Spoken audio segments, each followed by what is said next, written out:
When my son was 2 years old, he was diagnosed with autism. And in the beginning, it was extremely lonely. You just don't know where to go. You feel lost. Back when my son was first diagnosed with autism, there were very few resources in this area for anybody with autism. And there was only one doctor that could diagnose people with autism. And at that time, insurance was not covering anything. I had to go to a private doctor to get him diagnosed.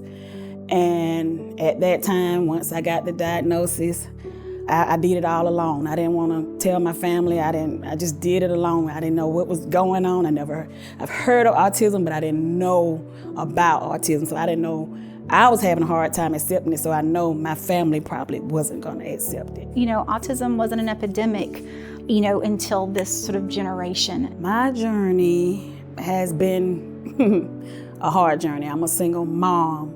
To start off, it was no one there. Like I said, me and my family, we've heard of autism, but we didn't really know what autism was. And to be a single parent and having to do this alone is even harder. As my son get older, it's not any easier, it's even more hard. My son, Mason, was first diagnosed when he was 3 years old. And when you're in the process of getting a diagnosis, you spend a lot of time in waiting rooms. You wait for the doctor, the diagnosis, you wait for the therapy that you start. So you just spend lots of times in waiting rooms. So it's an expensive therapy, like all things that are helpful for autistic children. You know, the biggest thing was finances. You know, we was in debt with a lot of bills freed up. Sometimes, you know, people that have not been through it, they don't understand. You know, they don't get it when you bring your special needs kid into a party or something and they don't do well or have a meltdown. They didn't get a chance to be able to enjoy themselves and let the hair loose and be able to, you know, be free. I needed an outlet. I needed someone to understand me, my side of the story, of the journey. Whereas the world outside, they don't always understand. They don't always get it. And it just helps to be with people that do. So we decided to start a nonprofit organization and call it Central Georgia Autism. And it was incorporated and eventually took on a board of directors. I think through the course of the 17 years since we started Central Georgia Autism, we have been able to embark on a period of providing events for families and to be able to, more importantly, raise awareness in our community. There was a time it was 1 in 166 children that were diagnosed in the state of Georgia, and now it's 1 in 40. And so in those 17 years, that tells us that autism is not going away, so we have to push harder and we have to advocate and we have to make sure that these children and families are getting what they need, the resources. They have a scholarship that they give people a grant every year. The only requirement really is to come and volunteer with the organization. Central Georgia Autism provides scholarships to help with linguistic tools and resources to provide the needs for the kids in these special needs families. I don't know how many people applied for that scholarship. I'm sure it was a lot, but Mason won that scholarship and it was life-changing. It was life-changing for Mason and it was life-changing for our family. RDI, which stands for Relationship Developmental Intervention, is obviously an expensive therapy. I mean, I think our scholarship was $10,000, you know, to cover the cost for a year. And we were so lucky to have had that. It was probably one of the most amazing things I've gotten out of Central Georgia Autism, because if it hadn't been for them setting up the lecture, I never would have known, I never would have met them, and we would never have the opportunity to have the therapy. You know, we volunteer at events to reach, to earn these scholarships, so to speak, and that's really what I wanted to say was, you know, with Central Georgia Autism, we together, we're all stronger together. I just want to say that this group has meant a second family to me. These families, we come together, we get together at different events. CGA sponsors some events, and then we have other events that we just get together with each other and have a time of fellowship and have a time to be able to have our kids be with other kids that they can enjoy themselves, and that gives us our kids a chance to be outside, and we don't always have that with our kids at home, so it gives them a chance to explore themselves. The best thing to me is the events. Honestly, the events that Central Autism holds mean the world to our family because it means we can go somewhere without being judged. My son is, flappy and happy all the time, and he's very loud, and people are always staring at us. So there, we can go to these places with Central Georgia Autism and feel the love and not feel judged, and that is the most important thing to me. Our family's favorite event is the splash night because we all love water so much, and my youngest can run around and just be himself. That gave them a chance to have that outlet to enjoy the water splash park. Oh, that was one of the great big highlights. And also sensory movie, really fun. He would say, even though we'll say go watch a movie, his main thing was just going to go see his friends. and that was his thing, seeing his friends, seeing someone that is almost just like him and never be judged. Our biggest highlight I can remember was they Central Georgia sponsored the bike journey ride. And of course, my son led off about almost 200 bikers, cyclists. So blown away with that, to see the people, the bikers that came out to support the organization. Several years ago when we started the journey ride, we would cross over a bridge near Yatesville, Georgia.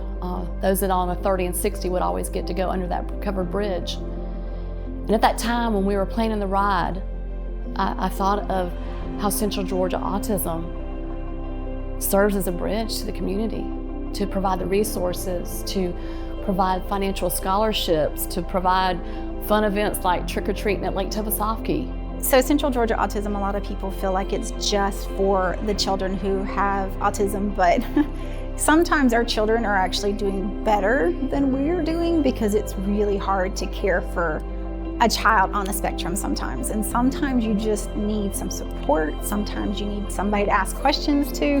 One of the events that CGA sponsors and I help facilitate is the Beach Trip for Mamas.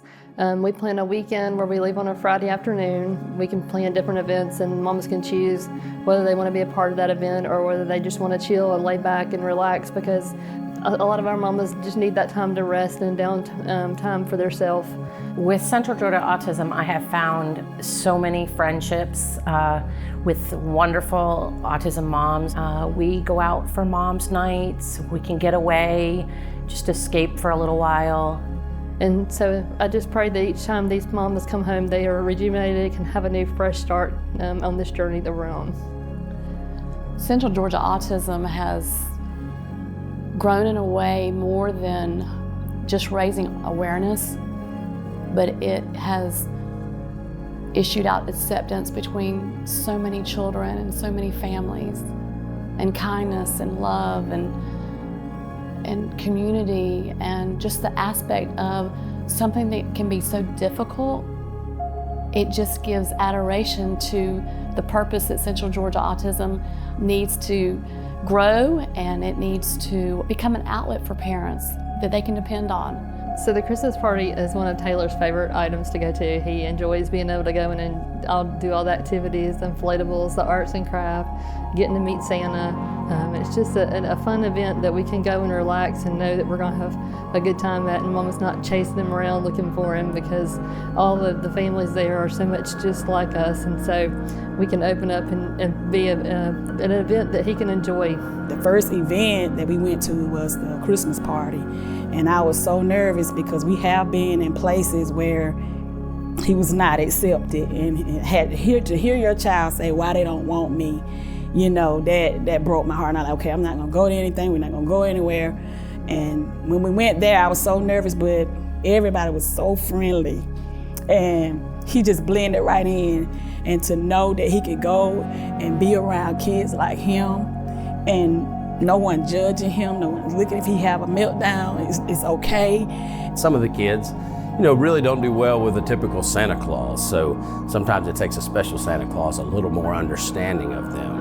And so it's nice for them to have a place like this to come to a Christmas party where they'll feel safe, they won't be judged, you know, if they don't want to cooperate with the Santa Claus line. On the way here, Miles is like, have we ever missed a Christmas party? Because I love this Christmas party. And I think that speaks a lot for Central Georgia Autism, because not only does my son who has autism love it, my son who doesn't have autism loves it. He loves being here. He loves having something fun he can do with Mason that isn't sitting in a waiting room waiting for therapy to end. You don't always look forward to going to things when you're trying to address your autism needs, but this is something the whole family looks forward to. My husband looks forward to the Chick-fil-A. My children look forward to the cookies and the bouncy houses. I look forward to, you know, hanging out with moms and painting faces, and it's something that we all like and all enjoy. I think one of my favorite events that we've been able to do is to incorporate the tennis at Mercer University with net therapy. One of the parents had said is that the neck therapy, you know, that was a great, awesome outlet, you know, while the kids out there playing. It also gave us mom to get together, huddle around and talk about all the things and all the journey and what we've been on. So it has been tremendous. So I just tell those parents, you know, if you're looking for someone, you're looking for that support, that guidance, Central Georgia Autism will be the place to start. But lighting the bridge up blue on April 2nd, it's World Autism Day. The pedestrian bridge at Mercer University is beautiful, lit up, and as sun's going down, and to see families out there just embracing on the glow of the blue, all the blues that are on the bridge, we are able to give major awareness into Macon. And we're really grateful for all the different sponsors that help participate to make that event possible for us to have each year. Like I said, Central Georgia Autism, I don't know where I would be without them. I don't even think I would have made it this far.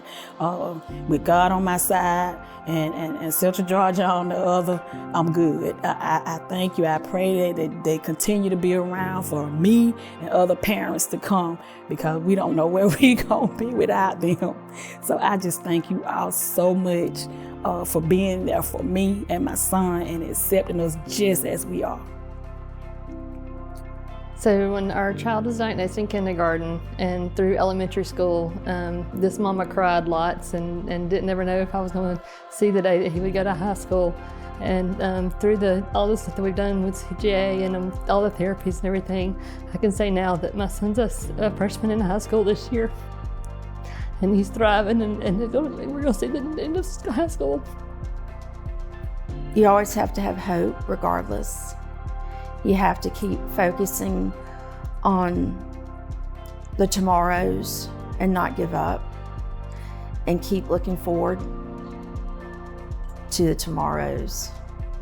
As we branch out to the future and for planning and fundraising, it is so important in order for us to be a more successful nonprofit and to reach these children and these families, and to do the events, to do the financial scholarships. We need community partners like you to come beside us, grab our hand, and serve this community. We are so thankful, and we have so much gratitude to the many corporations, the small business owner, the fast food restaurant, whoever you are. We could not and be Central Georgia Autism and love these families the way we have for the last 17 years without our partners in the community. And we thank you so much for everything. We're a nonprofit, but it is ran by parents. And so we have to get ready to train the next mama and the next daddy that gets that diagnosis of their child. You know, God handpicks parents. He picks us. And at the end of the day, what I've learned is our children can be our greatest teachers. And what we need to do is to leave a legacy that parents always have somewhere to go, somewhere to turn to, and know that they will be loved and accepted, and their children will be too.